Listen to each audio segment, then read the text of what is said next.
Rob, a few days have passed now since the Gibraltar game, now that the storm has passed, if you like. What's the reaction been like amongst the players? Yeah, of course we're disappointed. We want to win every game we play. It was an opportunity for me, Siomedig, to give some of the squad players a game, and there's reasons for that. You know, we want to see what the squad's like at international level, albeit it was against Gibraltar.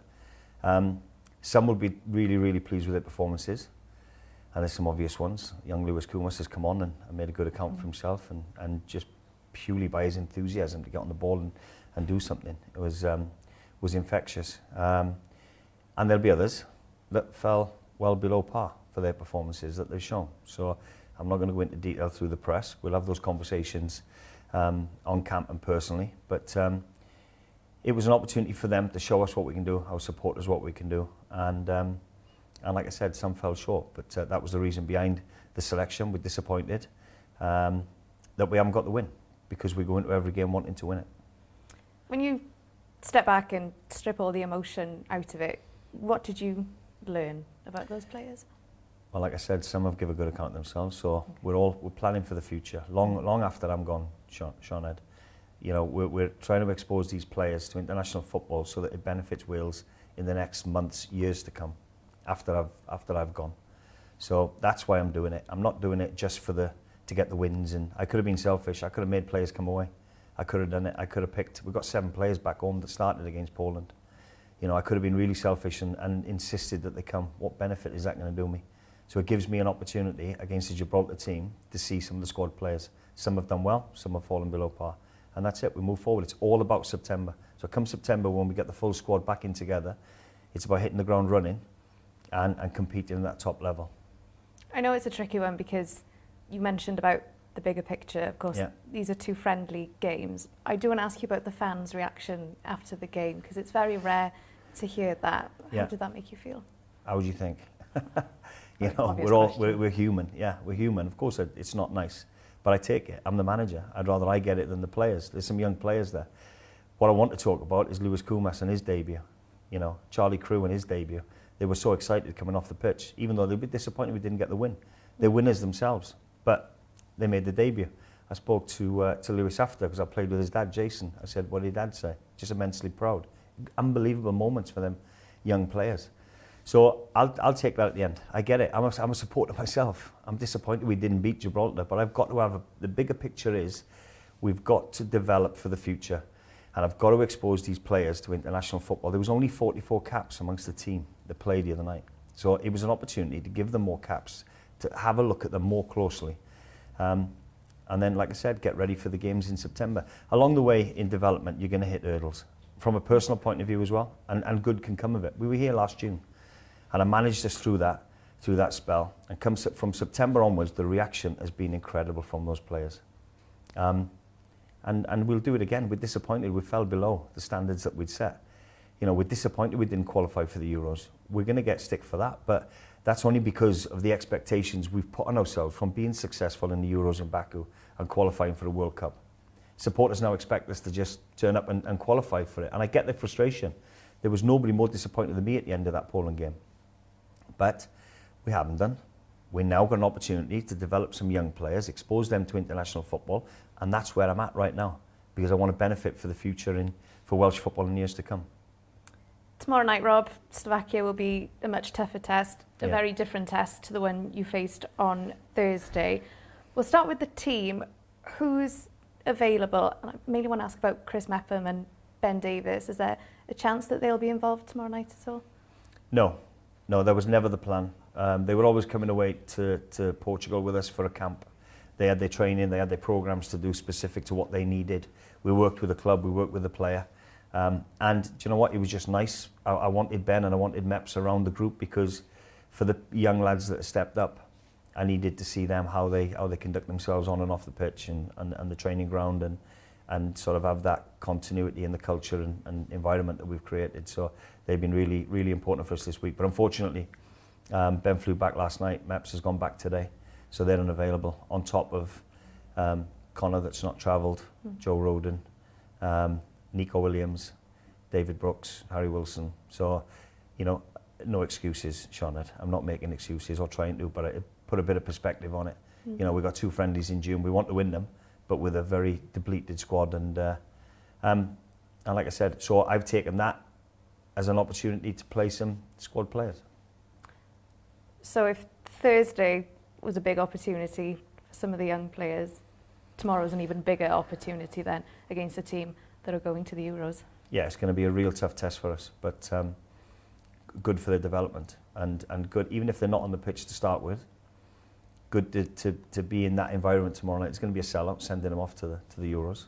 And so to, again, give them a taste of what top international football is like is only going to benefit them. So we already had a team in place in mind before the Gibraltar game. When we come onto camp, I already had 2 teams in my head that we were going to play. Obviously, it goes without saying the back four is not going to be completely different because we're very, very limited with the defenders we've got. We brought young Matty Baker in as well as like support because we've got no other defenders there.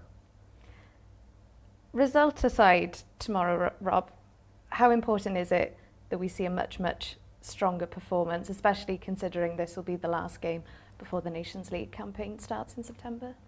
Yeah, well, again, I didn't see that one coming against Gibraltar. So we want to finish on a high. We want to give some, the supporters something to cheer about before then we all get back together again in September and play the game against Turkey in the Nations League. So we're fully aware of it, Sean. We don't go out intentionally to underperform or not give a level of performance. We always go out and give our best, and some will be disappointed, like I said. But it was more important for me to give them that opportunity. They deserved it. They deserved that opportunity. Some will be disappointed, which we've had conversations with behind closed doors, and others have done themselves no harm. Jay De Silva, I thought, was outstanding. And like I said, young Lewis, even Charlie Crew, to give him that moment where he come on and, all right, you could see he was a bit nervous. You could see that he's misplaced. He's very young, isn't he? He's very young. Yeah. They're 2 17-year-old, Lewis is 18 just turned, but Charlie's coming up to 18. He's still 17 years old. So to put him into that environment, and he's been brilliant around the group. And I just wanted to give him that chance to go on and play. And okay, naturally, like everybody does, he misplaced a couple of passes, but I've had a conversation with him, and what really pleased me about him was he was brave enough on the next one to still try to play through and not go safe and play backwards or square. And that speaks volumes about him as a young lad. So he's got a bright future in front of him. Because as well, I guess, just to go back, and I don't want to dwell on Gibraltar too much, but I guess friendlies are so rare nowadays, Rob, with, the football calendar is crazy. Players are tired. Players are playing so much football. To have 2 friendlies, it is a golden opportunity to just go, okay, off you go. Show me what you can do. Of course it is, and that was the planning behind it, Sean. And that's what we've done. I said I could have been really hard on the 7 that didn't travel. Some were taken out of my control because they were long term and quite significant. Others we could have maybe pushed and got, but off the back of a long season, UEFA will have to look at this at some time in future for me, because the Nations League games are now replacing friendlies. They were there to replace friendlies, so they makes it more competitive. Some of the players, Ethan's played the most minutes in any European footballer, which is incredible. He needed some time away with his family to recharge, ready to go, and then we've got to fit Ethan. So there was always going to be pullouts from the squad. Some out of my control completely, but like I said, it gave me the opportunity then to bring some of the young ones up and give them a taste of international football. Back to tomorrow, it could be tough because obviously it's Slovakia's big send-off to the Euros. It's almost what could have been for Wales situation. Yeah. How do you make sure that the experiences from this week, the experience from sending Slovakia off to the Euros tomorrow night, that your players use that as motivation for the next major tournament?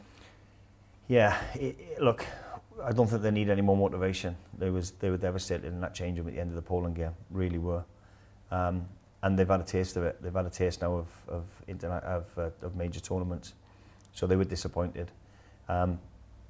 We'll give everything tomorrow to win that game. Trust me, we're not going there just to make the numbers up and enjoy the party. We're there to play a game and win the game. So we'll pick a team that we've got fit and available, and we'll go out and try things. There's other things I want to look at. I've used these games to look at the shape. We've always played 3-4-3.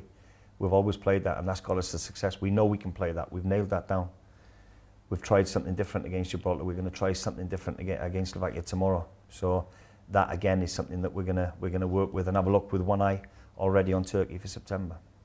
Can I quickly ask you as well about the mentality of the group? Because we've heard players, come out and say, oh, we're victims of our own success, managing expectations, etc. Has it been, or is it tricky to shift that? Do you think your players are low in confidence at the moment, Rob? No, there shouldn't be. Off the back of September, Shauna, from the disappointment of 12 months ago, last June, the reaction's been, like I said earlier, incredible. So, no, all right, take the defeat against Poland through penalties. We're undefeated. The performance against Finland, the way we started the game with Brooksy's volley, was perfect. The perfect start for us, almost a perfect performance, and we could have scored a couple more goals on that day. We could have beaten Poland in 90 minutes. And we went to extra time, and we jaded a little bit late on in extra time, and it went to penalties, and the rest is history. But they're not low in confidence. No, they'll be disappointed that they haven't got there, and trust me, they'll be ready. Come September, when we get the squad back together again, the full squad back together, they'll be ready to compete again and get promotion from B to A. Yeah, finally, with one eye on those games in September, yeah. What would you like to see tomorrow night? What would make you a happy manager? Players staking a claim again for the squad in September. I already know there's going to be a couple of changes. I already know from disappointing performances and from very good performances. So I already know that there's going to be a couple of changes to that squad in September and good additions. And that's what this is all about. These camps are great because I can now develop the best. I can cherry pick the best. Those ones that give a good account of themselves, they'll be with us. They'll continue to improve us. We are a weakened squad because of the 7 that we've not got. But with, like I said, some of the young players that have come in and done really well, I'm not afraid to fast track them and get them up with us because they bring a great energy. And if there has to be some harsh changes in September, then we'll do it.